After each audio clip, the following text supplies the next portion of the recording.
Welcome to Next Economy Now.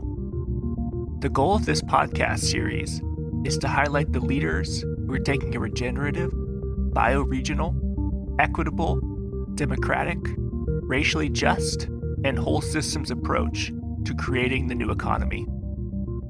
Hi, I'm Kevin Bayuk, a partner and worker owner at Lift Economy. My guests today are Zach Chapman and Nairuti Shastry, representing the New Economy Coalition.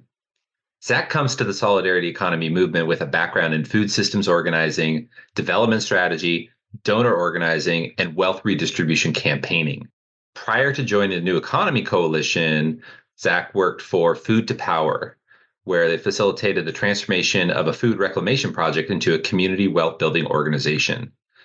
More recently, Zach worked with Food Rescue Alliance to fundraise and develop a platform cooperative for grassroots food rescue mutual aid projects. Zach also loves tending to garlic planting, breathing into futures beyond the nonprofit industrial complex, and cooking big meals for feeding many, many people. Nairuti Shastry is a movement builder, engaged scholar, and facilitator strategist working toward racial and economic justice that transcends organizational, cultural, and political borders.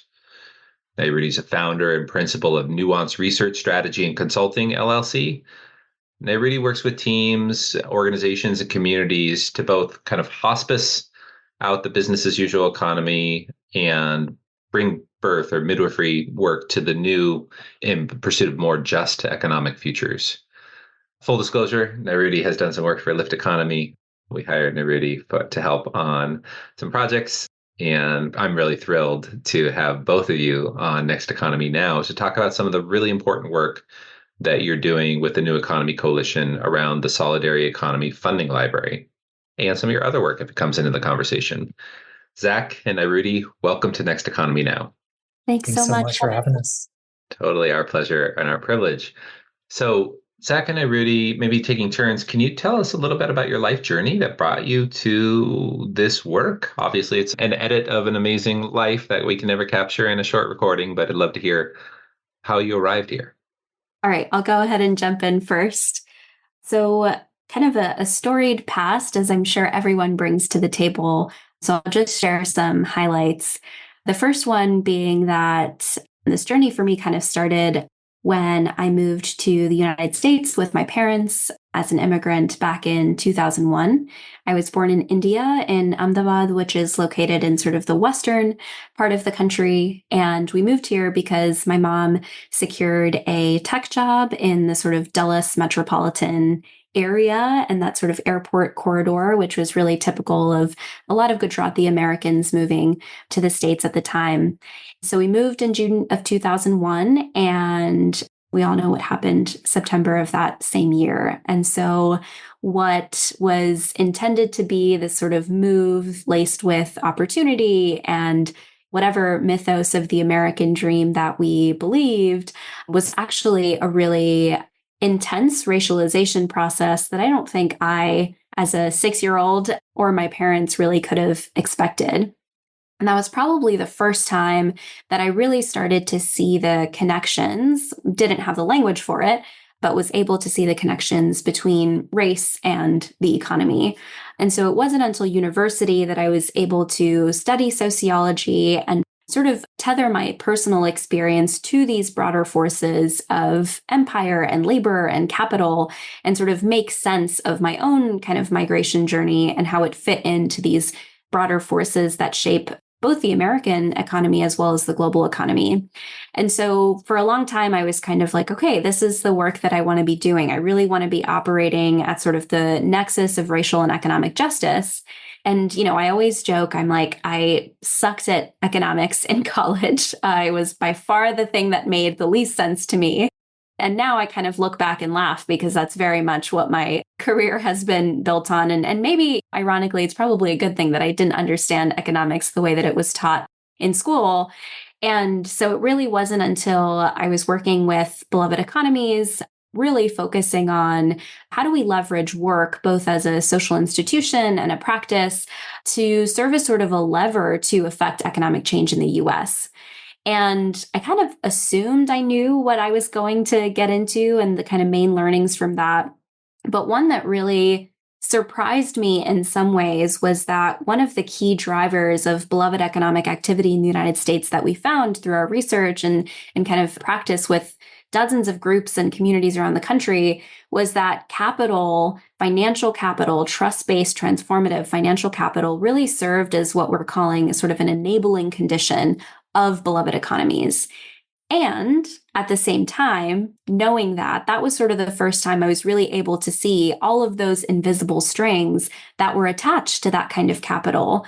And that's kind of when I made the decision of like, okay, it doesn't matter that I did poorly in economics in college. I'm going to kind of shift my career and really think about what does it take to reimagine our financial structures so that our movements aren't starved for money, but are really operating in this sort of plentiful ecosystem where it really does feel like a breath of fresh air to resource our movements and build that work forward. And so today, when I think about my work and I think about my life, that trajectory of moving with the introduction of race and economy into really thinking about the financial sector and what that looks like today and sort of the racialized implications of how it operates is really kind of what I'm passionate about today.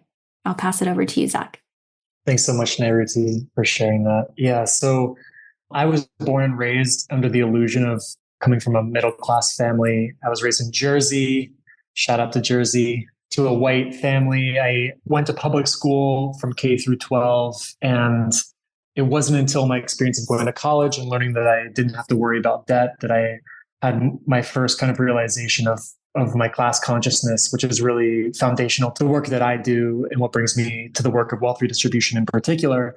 And so my mom comes from a white immigrant family, I would say solidly working class into middle class, like they had a meat market that they ran in rural Pennsylvania. But my dad comes from a rich insurance family in northeastern Ohio in the Cleveland region. And that first awareness of not having to be saddled with debt, the same kind of debt that many of my friends that I was hanging out with in high school are still paying off to this day, was the first kind of process of me understanding the way in which wealth inequity is intergenerational, the way in which it is structural in our economy. So I went and ended up living out in the Southwest in Southern Colorado for close to a decade, living and organizing out there, doing food systems work, as you mentioned, Kevin, in the intro. And my work with Food to Power was very grassroots regional organizing. It was a very cross-class, multiracial organizing group that we were a part of. We ended up getting 3.5 acres of land redistributed, upon which we constructed what's now a Black-led food hub, an Indigenous-led healing garden. And we also did a lot of work really trying to get to the core reasons of why in a country in which we waste billions upon billions of pounds of food every single year, are there still families that are going hungry? And that to me, I for a long time had an anti-capitalist politic, but it wasn't until my organizing with Food to Power that I really clarified that politic with a solidarity economy lens, what I think you could maybe call a sort of grassroots or bottom-up socialist lens of creating systems of deep democracy and deep equity within our economies on a regionally rooted level. And that was a lot of the work that we were doing with Food to Power, right? We had a food hub that we constructed. We had a youth employment program that was funded through a composting business. We started getting into policy work, et cetera. But then I started clarifying my own role as I became more aware of my class positionality, being in a cross-class organizing space, that I understood my role of really honing in on wealth redistribution campaigning. And so shout out to organizations like Resource Generation that I was leaning into for some political education, made, decisions to abandon any inheritance that I was anticipating, and then working with individuals who come from various privileged backgrounds to redistribute wealth.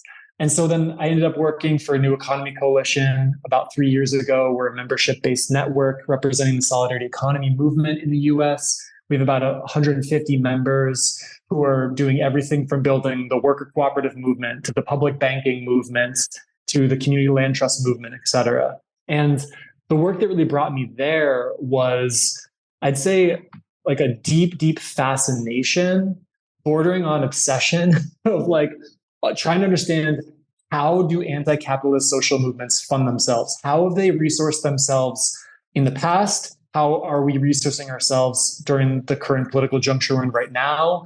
And then, very importantly, on a internationalist level, how have social movements funded themselves too? And so that kind of fascination is part of what led me to New Economy Coalition and to really see the side of the work that I'm most interested in. Beautiful. Thank you both for sharing. And I'm feeling the passion and piecing together some of the elements that I think contribute to the context for this really important work that you both have collaborated on, the New Economy Coalition Solidarity Economy Funding Library. And listeners to the Next Economy Now may have read at the beginning of the summer an article in The Forge called Will the Revolution Be Funded?, which I think was a great overview of the Solidarity Economy Funding Library. I'm wondering if you could share some of the context. What brought this project about? Why is it something that we should know about? And let's maybe start there. Okay, so the bread and butter of how New Economy Coalition does our projects, our programs, our campaigns, et cetera, is what you would say is like prefigurative of democracy, right? Like we want to see deep democracy in the world. So we need deep democracy in our coalition, right? And so the way that we build out these programs and campaigns, et cetera, is through these member-led semi-autonomous working groups, right? So like, for example, we've like created a policy toolkit in the past, and that was generated by policy wonky related members coming together to generate this toolkit and then launch a campaign around it. In the past couple of years, we had a bunch of rural organizations based in Appalachia and in the Mountain West who are trying to do a deep transition of rural electric cooperatives. They formed a working group that then led to its own coalition that then, I've got to mention, led to a win in the Inflation Reduction Act of them getting $10 billion to support a just transition for these rural electric cooperatives that were set up during the New Deal era. Okay, so there's these working groups, right? And so a few years ago, there was a working group that was established to really navigate the question of how our network governs resources together. And that specifically was through this regranting program that we've had. We've been doing democratically controlled granting work for over a decade now, but there wasn't enough of a formal mandate from our membership of like, not only whether we should do it, but if we should, what does it look like?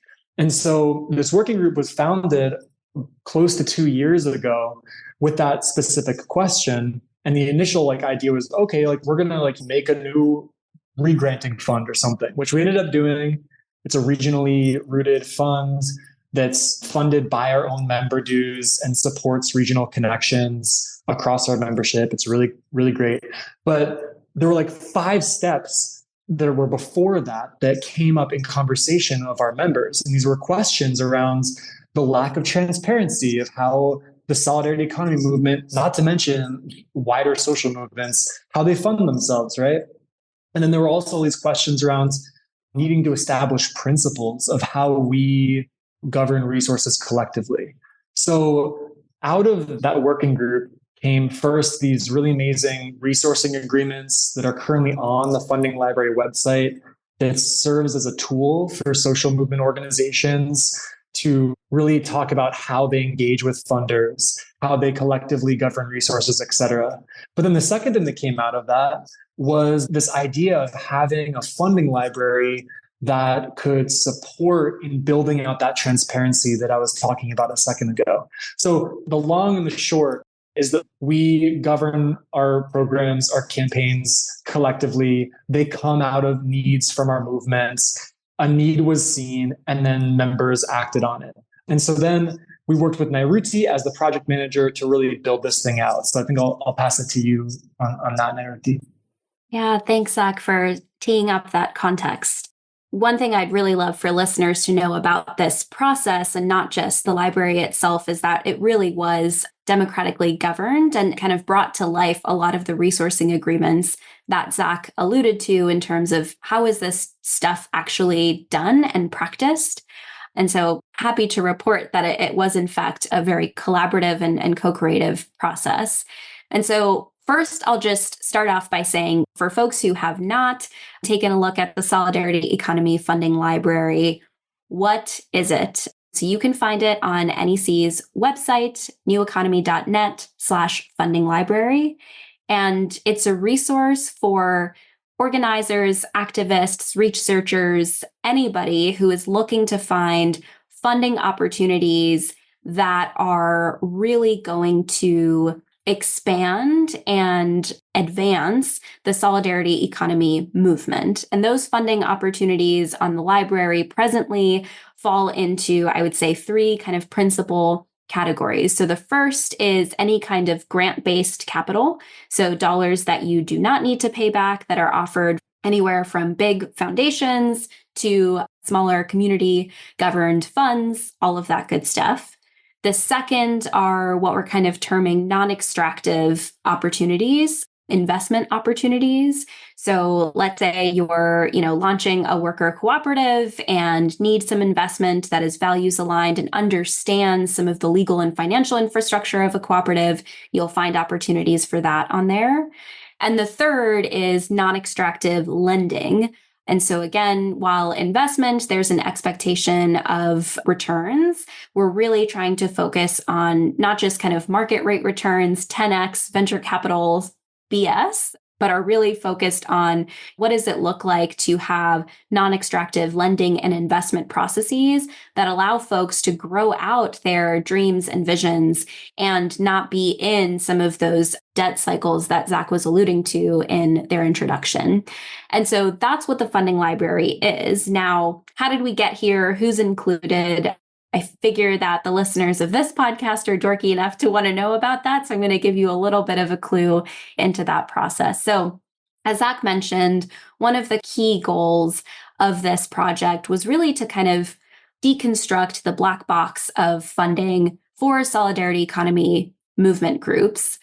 But then at the same time, sort of on the inverse of that, was to really be able to paint a landscape of what funding looks like in the US for this particular work, and then see where funders and funding is lacking and really leverage NEC's kind of unique national positionality to move funders and folks who have wealth along the spectrum towards more cooperative, transparent, sustainable avenues of funding. And so we had this organizing strategy that was really foundational to how the thing was designed and also informs the Forge article, Kevin, that you alluded to before.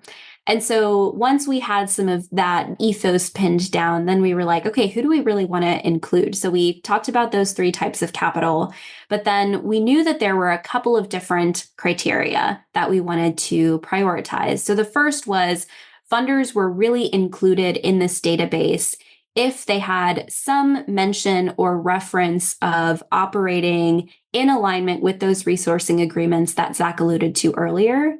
But we also want to shout out a few other frameworks that we looked at when we were trying to evaluate funders. So the first one is Justice Funders' Just Transition for Philanthropy Spectrum, the Participatory Grant-Making Framework, the work of the Trust-Based Philanthropy Project, the 5 pillars of the Democracy Collaborative's Community Wealth Building Framework, Runway's Funder Manifesto, and Resource Generation's Transformative Investment Principles. And we also had a funder alignment spectrum that's still in draft version from the National Committee for Responsive Philanthropy.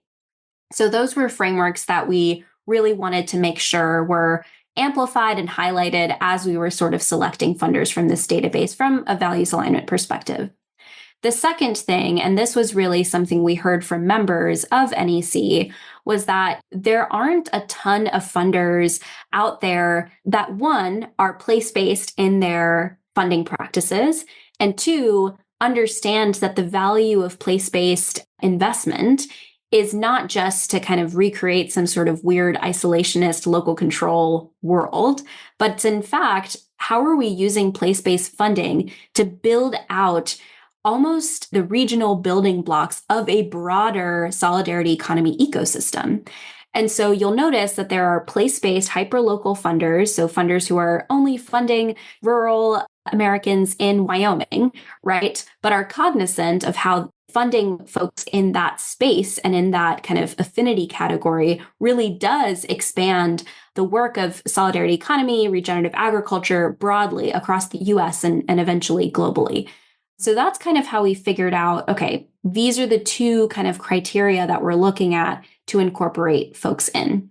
And then I'll just quickly say we did work with about 40 different movement organizations that were identified by myself and Zach, as well as our working group, to make sure that the design of the database was responsive to movement needs, but also we were making sure that, we weren't just tagging the kind of commonplace players. We really were thinking about, we don't have a ton of funders in the Midwest. How do we make sure that we're tapping local leaders to help us there? Or, we don't have a ton of non-extractive investment opportunities. So how are we broadening our horizons to make sure that that's included? So a long-winded way of saying it was an intentional process, and we're really proud of where it is at this point in time, though excited about future possibilities as well. Wonderful. Thanks for that context and some of the details that informed the work by principle and practice. And so the database right now, I'm looking at it now, has over 430 plus entries in terms of organizations with a number of the variables identified in this database that you kind of enumerated in terms of which ones are important in even more. I'm curious for maybe just open-ended question of having compiled this list through that effort that you just described, were there any surprises or what stood out to you? What comes to mind as you reflect on it now? I will say one of the kind of key, I guess it really wasn't all that surprising, but something that inspired the organizing strategy as well as the Forge article was that you'll notice there really is an overrepresentation of philanthropy as being sort of a core funder of the solidarity economy. And we want to make it clear that's not necessarily a bad thing, but as we allude to in our Forge article, we do know that our movements have been sort of defined by this philanthro capture that really does restrict the ways in which folks are able to radically transform economic systems, right? And for better or for worse, likely for worse, philanthropy isn't going to want to invest in things that are actively working to dismantle it at its very core. And so something that Zach and I have been in conversation with other movement leaders about is how do we really kind of expand the universe of possibility when it comes to funding, right? Like, let's move beyond philanthropy as an institution and really think about how do we access and scale up broader community controlled and community governed financing structures so that we're not necessarily kind of forced to rely on philanthropy for the work that we want to do. So an initial kind of reflection there. Yeah, that really resonates with me, Nairuti. I think one other thing that wasn't necessarily surprising, but was helpful to see is the amount of groups beyond just the solidarity economy movements, however that's loosely defined, that are actively using this resource, how it's spreading in a pretty grassroots way. I think that's been very helpful to see of how much of a need there is around this in this age of philanthropic capture across social movements, left and right. It's very clear the degree to which a utility of this sort is needed. Totally.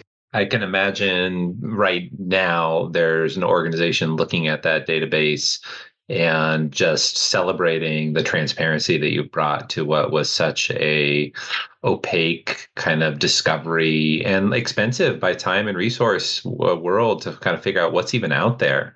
And so maybe curious, Zach, and then Nairuti, like, how are people using this today? You said you've seen some of that. And then how do you imagine them using it in the future or on an ongoing basis?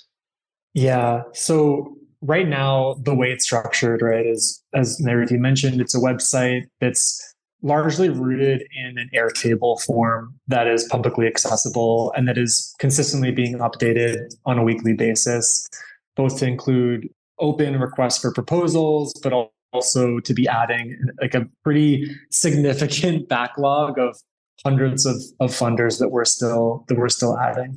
I think that when it comes to what's next, there are some really exciting conversations that we're having. Because I guess just to back up for a second, this was sort of like the minimum viable product, if you will. Like it's a bunch of data on an Airtable, and we have like a video to describe like, here's how you can narrow it down, because it is an overwhelmingly large amount of stuff with not the sexiest form of presentation. It's definitely more accessible than, a Google Sheet. But one thing that we're in conversation with is specifically shifting the user interface to be much more readily accessible. And we're in early conversations, but very exciting conversations with an organization that does a lot of movement tech work to sort of get us on that road of accessibility. Because one of the main features that we're looking to include in the future is the other end of the capital flow watershed or pipeline, however you want to refer to it, which is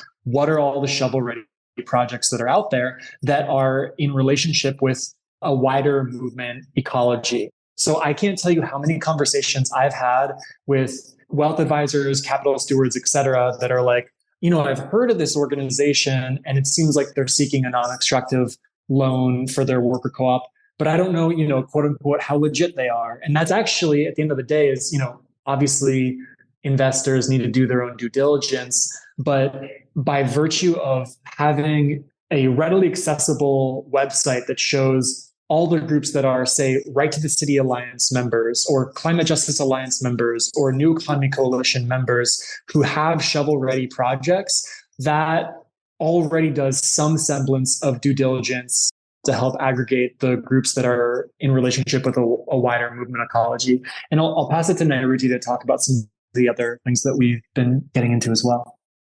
Yeah.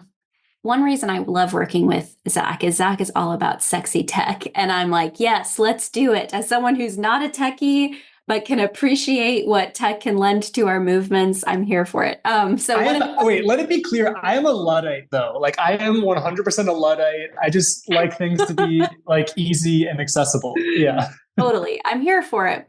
So that being said, one of the kind of features that we'd really love, both from a tech perspective, but then also from a movement perspective, is we're calling it sort of like a Rate My Funder feature. Because one of the things that we heard from a lot of movement groups as we were designing this, and also from our movement resourcing working group, was that a lot of times, someone will have an experience with a funder, and then that experience is not reflected anywhere, which means that funders are not being held accountable to whether or not they are participating in participatory grant making or trust-based philanthropy, or whether or not they're in line with some of the resourcing agreements that NEC has put forth. And even beyond the kind of calling out and holding to account bad behavior, sometimes it's just that, as we know, funding processes are really complicated and opaque. And even though this is one step in the right direction, we know that beyond anything, it's relationships that matter, right? So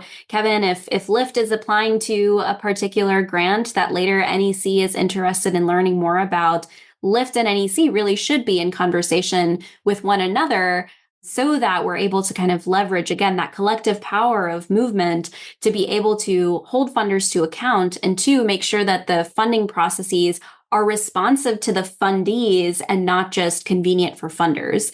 And so in that realm, we have launched, and you can put it in the show notes if that is of interest, a feedback survey for users of the funding library to help us shape what we're calling a Rate My Funder feature of the funding library. That would really be the first time in solidarity economy movement world where there can be a transparent way of understanding what the process looks like, what relationships look like within that process, and then the extent to which funders are actually putting their money where their mouth is in terms of how they like to preach about the kinds of principles that they espouse. Is that reflected in their process? So that's one thing I'll mention. And then another piece that I'm personally really passionate about is, recently I was in a meeting in Knoxville, Tennessee of the Mayor's Innovation Project, and was able to meet with kind of civil servants across the country. And I was reminded that there is power to place-based public dollars that are often undertapped by movements. And we don't need to get into a whole conversation about the state and its role in solidarity economy. And we know that there is extraction and exploitation there and deep history. And at the same time, public dollars are almost on their best day, the most democratic financial options for us to leverage for solidarity economy movement purposes.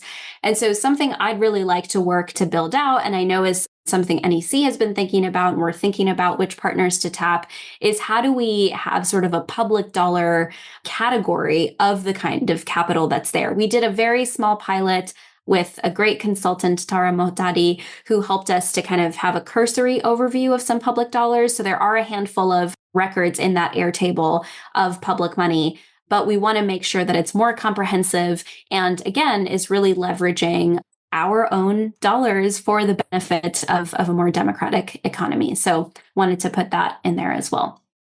Love the responsive kind of evolutionary developmental aspect of this project. Hundreds of more organizations being added, new categorization of different types of funding, whether it's in the public realm or public adjacent realm, more place-based information, feedback for transparency, a ranking system, a new user interface, lots of development in this project to make it more and more useful to groups. It does strike me, it's probably true that Next Economy Now listeners are probably familiar with some of the terminology that we're using, like solidarity economy. But I'm realizing I'd probably be remiss if I skipped over and maybe invite you both in to share a little bit about your reflections, what solidarity economy means for you, maybe through the lens of like, what's the type of group that might use this? I'm sure there's different archetypes of different types of, whether it's a coalition forming, community-based organization coming together to form a cooperative, or an existing, multi-stakeholder initiative, or an unincorporated association that's working on food security, whatever, or just an individual who's got a community project. I'm curious to hear maybe, again, a reflection on solidarity economy and who might be the types of groups and individuals that would say, oh, this is perfect. This is the resource I've been waiting for. Might be self-evident for some listeners, I know, but I'd love to just hear Zach and Nairudi's reflections on that. Yeah, I can start with an overarching definition. So solidarity economy is both a movement lineage and also a political lineage as well. So when we talk about movements, the solidarity economy is, broadly speaking, an anti-capitalist social movement that has its roots in Latin America and in various countries in Europe from the 1990s, 1980s. It was kind of in a more formal way introduced into a US organizing sphere during the 2008 World Social Forum in Atlanta. And the kind of basic idea around the solidarity economy movement is it's a movement for instilling deep democracy at every facet of our everyday lives, right? So when we talk about democracy in our workplace, we talk about the worker cooperativism movements and obviously unionization as well. When we talk about democracy in land and housing, we're talking about technologies like community land trusts, permanent real estate cooperatives, et cetera. When we're talking about it in the governance of resources, we're talking about community stewarded loan funds and initiatives for participatory budgeting, et cetera. So if you could look at neoliberalism, the economic paradigm, the flavor of capitalism that we live in right now, that's the privatization of all the manifold aspects of life. And solidarity economy as a movement says what happens when we have democracy and deeply grassroots driven democracy at all the manifold aspects of our life. So that's kind of like, I'd say like the specific history of it. I think that there are aspects about the political lineage where it can get blurry. Like on the left, you have an anarchist lineage and you have more of a communist lineage. And I think that there's aspects in which the solidarity economy movement engages in both sides of those. And so that's where it can get kind of, people who really want where do you stand on this like overarching political theorem? I think that there can be some confusion there because the reality is that it's a broad tent movement and it's got people and engages with people who come from both sides of those political lineages and neither as well. And so that's like, I'd say a quick overarching frame, and I'll pass it to Nairuti for some more concrete examples. And the one thing I'll just add that was really helpful, Zach, is the way that I understand it for my own self. And I always try to think, like, how would I explain this to my grandmother or to my parents? And something that has really helped me to understand the solidarity economy and personalize it is if we think about the etymology of economy, right? It's really about the management of home. And in our current economic system, that management is happening in a deeply undemocratic way, right? It's being managed by a very small few and it's affecting everyone else's lives. And there's a whole lineage of history and reasoning behind that. But what the solidarity economy proposes is if economy is just about managing our collective home, how does that management happen in a collective way and a deeply democratic way, as Zach was alluding to? And sometimes I think that's like an easier way, at least for me, to draw a mental picture of like, what does a solidarity economy actually look like? So I wanted to just plug that. And then in terms of examples, Kevin, I really love that question. And I feel like anybody can use this database for sure. So anyone from an individual who has just bought a parcel of land and is trying to do regenerative agriculture, they can get on there. There are tons of funding opportunities that are available for individual people or a group of individuals in a particular community that are just trying to do really cool solidarity economy work in their own place. But then there's also stuff for whether it's established nonprofit organizations, organizations that maybe have a fiscal sponsor as sort of an intermediary for those dollars, who are trying to do anything from leveraging arts and culture as a tool for economic development and economic transformation to, as Zach was speaking to, trying to reimagine land and housing in ways that are more cooperative and democratically owned and accessible. So there's stuff for that. One thing that I think is unique about this, and shout out to Greg over at start.coop, who really supported us in this vision of, we know that funding is especially difficult for cooperatives and other types of business entities. And Kevin, you must be all too familiar with this, that are not sort of traditional corporations that are just trying to make 10x returns and distribute that money to their investors. And so if there are alternative business type people, there are some really, really great options for both loan capital as well as investment capital that is cognizant of those legal and financial differences in kind of businesses and is able to kind of provide funding. So let's imagine that you're part of a multi-stakeholder cooperative and are trying to work with your farms and your grocery stores and everyone who's a part of that process, and are really struggling to find loan capital that recognizes the pace of your work and the way that relationships operate. There's folks in the funding library who are cognizant of that structure and are able to provide resourcing. And the last thing I'll just mention is I know a lot of movement groups recently have been struggling to find a fiscal sponsor. So there's a separate filter on there for folks who are interested in fiscal sponsorship. And again, looking to work with a values aligned group to support them in that process as well. Thank you for that. And I heard definitely that the user interface might be elaborated and more easy to use, but I'm finding just the fields that you've already entered data into, the aforementioned, what type of opportunity is it, grant or loan or some combinations, integrated capital, the different types of opportunities, the type of organization. But you have this like focus area funded that can be filtered by that alone for any group that has a project that they can categorize in one of those ways. But you can allow people to choose multiple filters. And I love this column that you have on there, for whom, where, if it's for 501c3 charitable organizations only or fiscally sponsored organizations, that's a category that's there so that if you are not, or if you don't have access to 501c3 charity as some type of fiscal sponsorship arrangement or the ability to take in charitable qualified grants, then, that's something to consider. But you could filter that out and look at the other organizations. So the for whom is a really powerful tool to filter by. So I hope people, as they're listening to this, go to the database to check it out. Well, I'm curious, Zach and Nairuti, we've heard a little bit about the context that brought this together. We've heard a little bit about who it's for. We've heard a little bit about what's going on in the future. Curious, in the context of that whole exercise and the future of this, What keeps you up at night? What are the things that you're really thinking about, either as opportunities or challenges? What's really occupying your thoughts and on your heart and on your mind related to this? Whoever wants to go first, I'm just curious. What's really alive for you?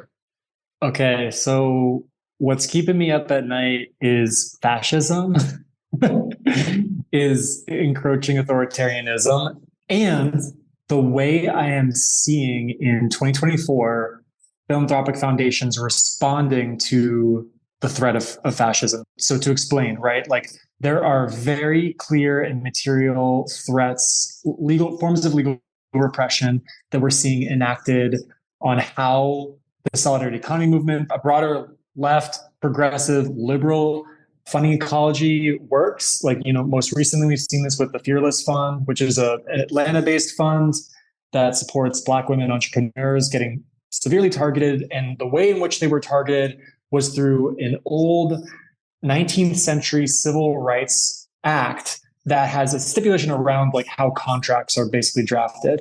And this one super, super specific form of using a legal loophole has now cast this whole shadow and had a huge chilling effect on a large amount of foundations. And so while I think that the legal threats to how our movements fund themselves and are funded by philanthropy is clear, and like we need not look any further than Project 2025 or the way that JD Vance refers to like a dewokification regime of being in office, and the ways in which he talks about liquidating the assets of the Ford Foundation. We need not look any further than to see that there are clear threats. And at the same time, I earnestly believe that the way in which those threats are having a chilling effect on liberal and progressive and lefty philanthropy far outweighs the actual threat that we're in right now in this moment in 2024.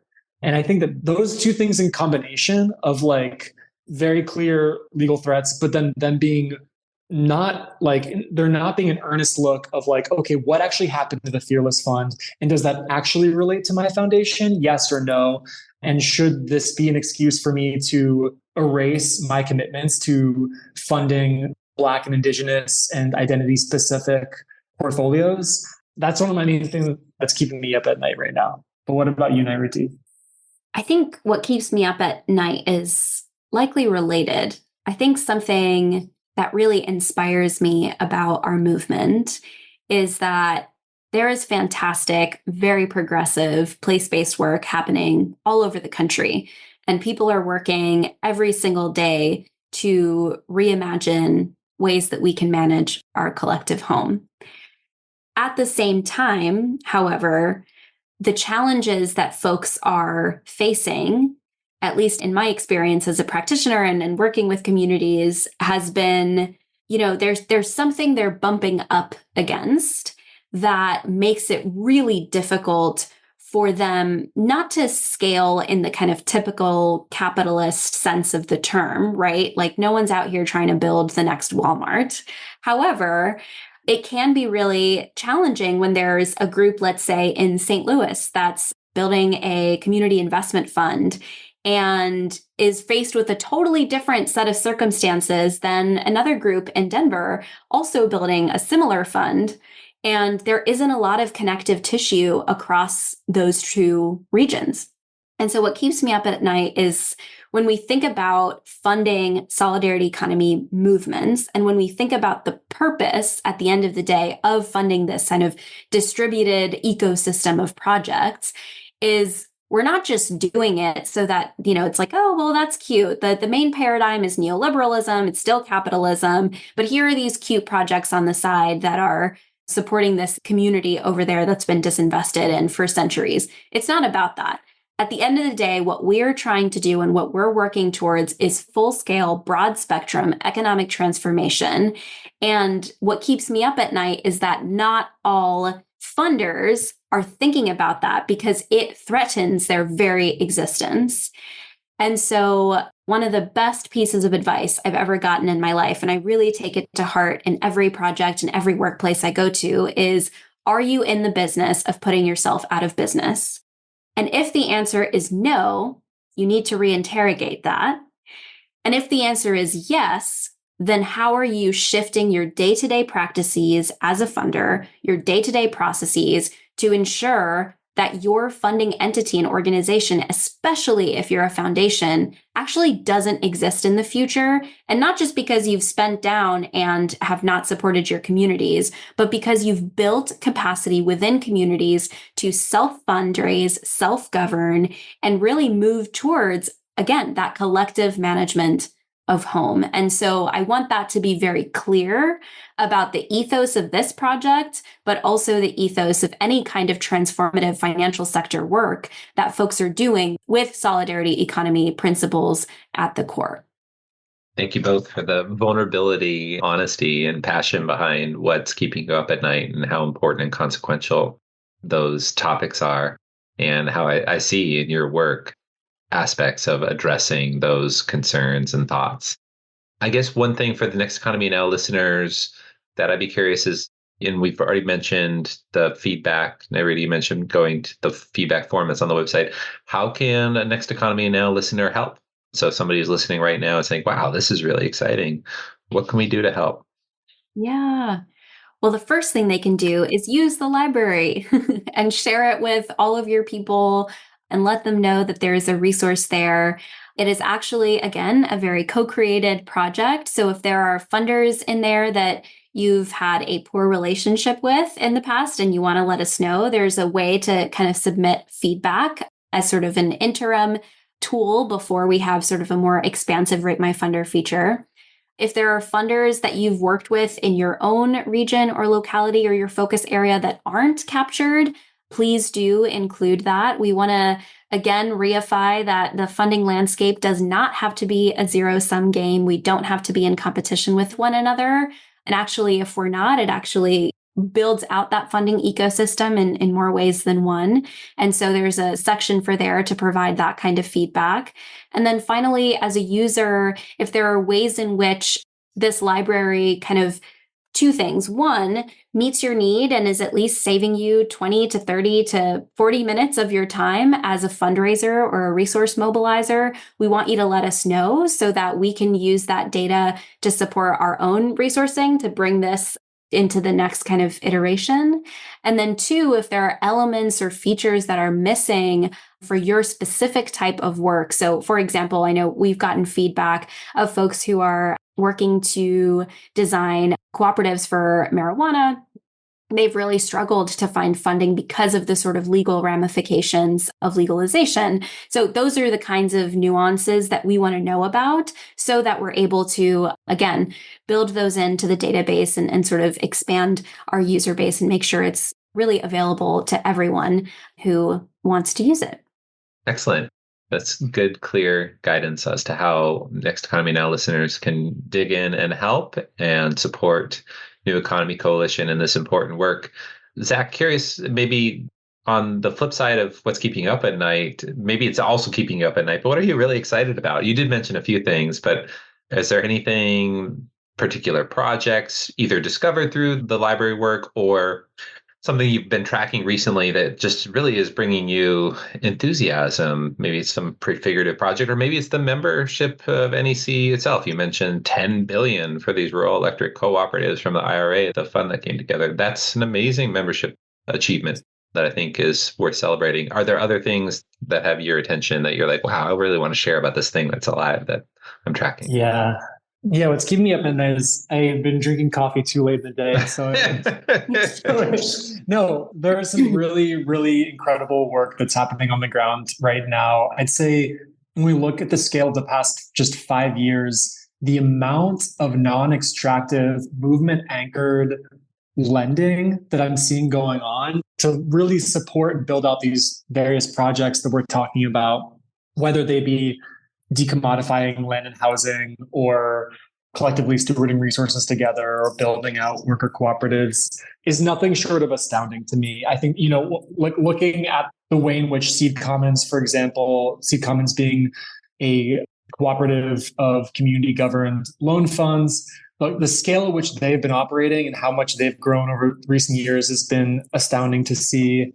Seeing specifically housing, justice, and tenants' rights organizations coalescing around creating loan funds to take housing off the speculative market. Just like I think that what we're seeing right now is really this amazing intersection between the resist side of lefty social movements and the build side really coming together in earnest and getting serious about how can we collectively govern large amounts of resources. And one last thing I'll just share is that, I guess this November will be a year, New Economy Coalition co-hosted this, we called it a Capital Strategies Camp, alongside justice funders and Climate Justice Alliance and Center for Economic Democracy, where we brought together movement groups from across the country and non-extractive lenders, wealth stewards, et cetera, to really come together to build out new ideas of how we can create movement-anchored capital strategies. And this is really all coming in the wake of Center for Economic Democracy, just a couple of years ago, publishing this amazing and incredibly comprehensive paper on social movement investing. And so the question is like, how do we make that more real, right? And how do we really prepare ourselves to be able to govern, not at the level of millions, but at the level of billions and trillions, because that's earnestly what it's going to take to actually make shifts in our economy. And so I think the ways in which I've been seeing the field of non-extractive investing building out both on a regional and a national scale has been really, really incredible to see. Love that momentum. Nairuti, do you want to add anything? And as we're kind of reaching a wrapping point for this conversation, also, if you want to add in these things that you're excited about, but also how we can learn more about your work or anything that we didn't discuss that we should have talked about. Nairuti, do you want to start? And then Zach, you can have the last words. Yeah, definitely excited about all the things Zach shared. So I'll provide a different perspective. Something that I've been really kind of deeply rooted in is working alongside local governments and elected officials to advance community wealth building in particular. One of my clients is the Democracy Collaborative, but then also really trying to figure out how do we leverage, again, public dollars and public infrastructure to advance solidarity economies. And as I mentioned, very recently, I had the great honor of meeting a group of mayors across the US who are employing, it's called High Road Economic Development Strategy, to varying degrees of effectiveness and success. But I was really moved by the ways in which elected officials and their kind of cabinets and staff can really support us moving from civic engagement to civic participation to truly transformative local ownership. And I'm not going to say that all elected officials are made the same. However, I do see the very obvious sort of democratic underpinnings of this particular positional leader and can see the ways in which they really can move us beyond just kind of the day-to-day civic engagement of show up to this town hall meeting to really thinking about how do we really have broad-based collective ownership of the key elements of land, labor, and capital. And so I'm toying with doing some more reading and writing about that. So stay tuned, but then also really just impressed by the work that's happening in local governments across the country and in some under-tapped ways. Thanks for highlighting, elevating those examples, Nairuti. So maybe Zach, anything else that we should have talked about? Anything that we missed?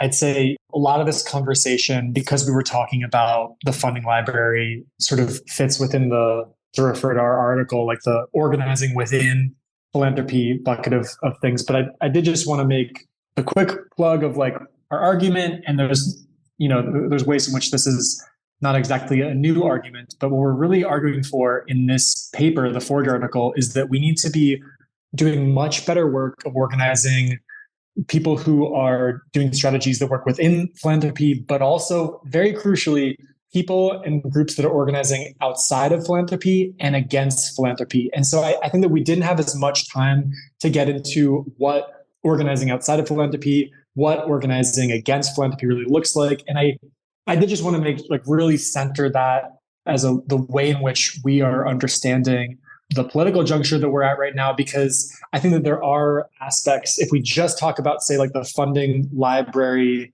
and just there can be a degree to which it's just taken for granted that this is the water that we're swimming in, when really the philanthropic co-optation of our movements is a very, very recent phenomenon in the ways in which we organize and resource ourselves. So I would urge people to check out that piece. It's not too long. It's juicy, and share some thoughts with us, what you think about it. And yeah, because I think that to just like the last thing that I'll just share here is to go back to what keeps me up at night on the more nightmare side of things than the like I'm excited because I'm caffeinated and there's new work being done here, is when we look at increasing threats of legal repression to the solidarity economy movements, to a broader social movement left, we are going to need to align strategies that have vastly different forms in which they organize. And I'm really leaning here. There's a whole series that Convergence magazine did very recently about the need for lawyers and movement lawyers to be assessing threats and how we organize. And one of the key points that I really got from that series was that organizing a diversity of different tactics, right? Like having groups that are strategically an LLC, that are strategically an unincorporated mutual aid fund, that are strategically a 501c3 or a C4 is actually crucial in the work of stymieing and ever increasing legal repression. So I just did, because I think that's an angle that Nairuti and I didn't really get into in the article itself, but I've been thinking about that more and more as election day gets closer. So yeah, that's my main thing that I would share. I love it. I love the meta theme there, that through integrative diversity, we get resilience to threats and catastrophe and the long catastrophe of capitalism and business as usual economy. I love that theme. That sounds like a good one to finish on. Thank you so much, Zach and Nairuti, for joining Next Economy Now. Thank you so much for your important and consequential work on the Solidarity Economy, the library that we've been discussing, the Solidarity Economy Funding Library. And thanks for all the work you're doing with the New Economy Coalition and other endeavors that you're contributing your life energy towards in this long arc of transformation at Next Economy Now and Lift Economy. We appreciate you. Is there any last words? Again, if I missed anything, you want to sign off? All good. Thanks so much, Kevin, for the opportunity. And yeah, really appreciate being on this side of the podcast instead of listening as a student. So definitely a cool opportunity. Thanks for having us. Thanks so much, Kevin. Next Economy Now is a production of Lift Economy. To listen to all of our episodes, go to lifteconomy.com/podcast. That's LIFT economy.com/podcast. You can also sign up for our monthly newsletter at lifteconomy.com/newsletter. Please also rate and review our podcast on iTunes, Spotify, Stitcher, or wherever you get your podcasts. Thanks for listening.